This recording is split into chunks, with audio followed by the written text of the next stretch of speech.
அனைவருக்கும் வணக்கம். நேற்று நடந்த பதவியேற்பு விழாவிலே மரியாதைக்குரிய ஜோசப் விஜய் அவர்கள் முதல்வராக தேர்ந்தெடுக்கப்பட்டிருக்கிறாங்க. அவங்களுக்கு நம்முடைய வாழ்த்துக்கள் சொல்லிக்கிறோம். அதே மாதிரியே எதிர்கட்சி தலைவராக மரியாதைக்குரிய உதயநிதி ஸ்டாலின் அவர்கள் தேர்ந்தெடுக்கப்பட்டிருக்கிறாங்க. அவங்களுக்கும் நம்முடைய வாழ்த்துக்கள் சொல்லிக்கிறோம். இந்த ரெண்டு பேரும் கடைசியாக சந்தித்தது எப்பவென்றால் குருவி படம். நீங்க எல்லாரும் கேள்விப்பட்டிருப்பீங்க. அது ரெட் ஜெயினுடைய ப்ரொடக்ஷன்ல வெளியில வந்த படம். அந்த படத்துல தான் கடைசியாக விஜய் அவர்களும் உதயநிதி ஸ்டாலின் அவர்களும் பேசி கொண்டது. அதுக்கப்புறம் ரெண்டு பேருமே சேரவே இல்லை. என்ன காரணம் அப்படின்னு பாத்தீங்கன்னா, அந்த குருவி படத்துல ஒரு சீன் ஒன்று வரும். நீங்க எல்லாம் பார்த்திருப்பீங்க. ஒரு இடத்துல இருந்துட்டு ஒரு மாதிரி அப்படி ஒரு கிஸ் பண்ணிட்டு அவர் அந்த ஏர்லயே ஃபிளையிங் பண்ணி ஒரு இலக்கு அடைவாரு. அந்த சீனு அந்த படத்துக்கு தேவையான்னு கேட்டீங்கன்னா தேவையில்லாதது தான். ஆனா அந்த சீனை முதல் தடவையா உதயநிதி ஸ்டாலின் அவர்கிட்ட விஜய் அவர்கள் அப்ரோச் பண்றாங்க. ஏன்னா அவங்க தானே ப்ரொடெக்ஷன் அவங்க தானே.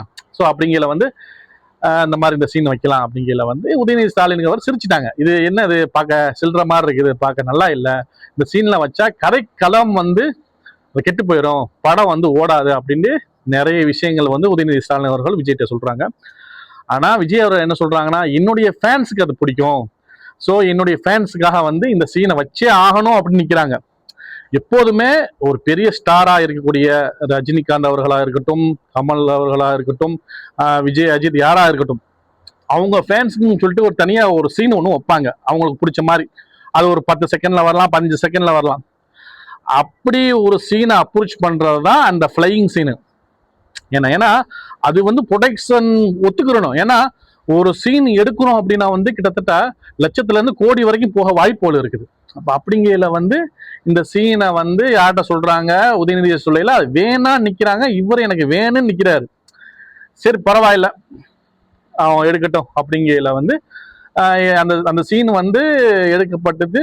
அந்த கடைசியில படமும் வெளியே வந்துருச்சு. ஆனா படம் ஃபிளாப் ஆயிடுச்சு. அந்த ஒரு சீனுக்காக ஃபிளாப் ஆகுது படம். அப்ப உதயநிதி ஸ்டாலின் அவர்களுக்கும் விஜய் அவர்களுக்கும் பெரிய சண்டை. அந்த சண்டையில பிரிஞ்சதுதான் இந்த இரண்டு பேரும்.